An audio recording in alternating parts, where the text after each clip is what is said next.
Place au journal de l'économiste avec vous, Myriam Mascarello. Bonsoir. Bonsoir Aude, bonsoir à toutes et à tous. 2016 commence plutôt bien sur le front du chômage en France, puisqu'il a baissé ce chômage au mois de janvier. Alors il n'y a pas de triomphalisme du côté du ministère du Travail, mais pour Myriam El Khomri, eh bien, c'est un résultat encourageant. Écoutez la ministre. Le nombre de demandeurs d'emploi en catégorie A pour le mois de janvier a diminué de 27 900. Ce chiffre, ce nombre pour le mois de janvier confirme la tendance, puisque sur les 8 derniers mois, nous sommes à une stabilisation du nombre de demandeurs d'emploi en catégorie A. Et selon l'OFCE, 2016 devrait marquer une amélioration dans l'économie française. Elle devrait créer, cette économie, 200 000 postes nets en 2016. À comparer avec 2015, eh bien, on en est à 57 000 postes créés nets dans le secteur privé. Donc une vraie accélération, mais encore insuffisante, puisque en 2016, eh bien, 140 000 nouveaux entrants sont attendus sur le marché de l'emploi cette année, ce qui en fait ferait baisser le taux de chômage d'à peine 0,2 points. À voir, bien sûr. Tous les voyants restent au vert chez Airbus. En 2015, l'avionneur encaisse des bénéfices nets en hausse de 15% à 2,7 milliards d'euros. Airbus profite des vents portants de l'aviation civile. Le marché est en plein boom et le carnet de commandes dépasse désormais les 1 000 milliards d'euros. Du coup, les actionnaires vont en profiter. Écoutez. Nous augmentons le rendement de nos actionnaires d'après nos propositions de dividendes d'1,30 € par part. C'est une hausse de 8% par rapport à 2014. Cela reflète évidemment notre confiance dans nos perspectives.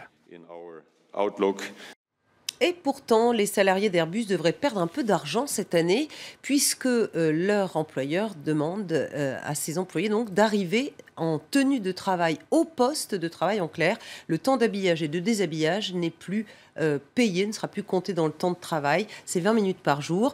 Une mesure approuvée aujourd'hui en comité d'entreprise. Par EFO, le seul syndicat à y siéger, mais la partie n'est pas encore complètement terminée. Explication avec nos confrères de France 3. Pointer tous les jours en bleu de travail et non plus en tenue de ville, c'est 20 minutes d'habillage et de déshabillage qui ne seront plus comptés dans le temps de travail des salariés. Le projet d'Airbus est sur la table aujourd'hui en comité central d'entreprise. Pour l'heure, Force ouvrière est le seul syndicat à soutenir l'accord. La semaine dernière, à Nantes et Toulouse, les salariés ont organisé des débrayages pour crier leur colère. Quand on se lève à 4 heures du matin, qu'on habite à 3/4 d'heure de l'entreprise, 20 minutes, ça compte sur le taux de fatigue. Les 20 minutes ou les 30 minutes qu'on va passer à se changer va m'obliger à me lever beaucoup plus tôt le matin. Donc au lieu de 3h30, je vais me lever à 3h15, ce qui est déjà des horaires quand même assez perturbants. L'objectif du groupe, faire des économies et améliorer sa compétitivité. Airbus doit produire 7000 appareils dans les années à venir. Pour compenser, il veut verser à chaque salarié 60 € par mois et leur offrir 3 jours de congé. Inacceptable pour beaucoup de salariés. Avec un bénéfice net de 2,7 milliards d'euros en 2015, certains syndicats considèrent qu'Airbus a les moyens de créer des emplois. On a fait notre petit calcul, les 20 minutes de pointage en bleu que cela génère sur 6000 compagnons sur l'ensemble des 3 établissements, Toulouse, Nantes et Saint-Nazaire. Cela représente 275 emplois qui pourraient être créés de manière à augmenter cette production. Syndicats et patronat essayent aujourd'hui de trouver un terrain d'entente. La mesure pourrait entrer en application début avril. 6000 salariés sont concernés. Voilà, l'accord sur le bleu de travail sera soumis demain à tous les syndicats d'Airbus. Il suffit que cet accord soit signé par une ou deux organisations représentant 30% des salariés pour être validé. Et les syndicats ont 6 jours pour répondre. On en reparlera donc sans doute dans 6 jours. Chez PSA, en revanche, on encaisse les dividendes de la reprise à tous les niveaux. Les salariés vont toucher une prime de 2 000 € pour bons résultats et pour cause. Premier bénéfice net depuis 5 ans chez le constructeur automobile avec un résultat net donc de 1,2 milliard d'euros en 2015.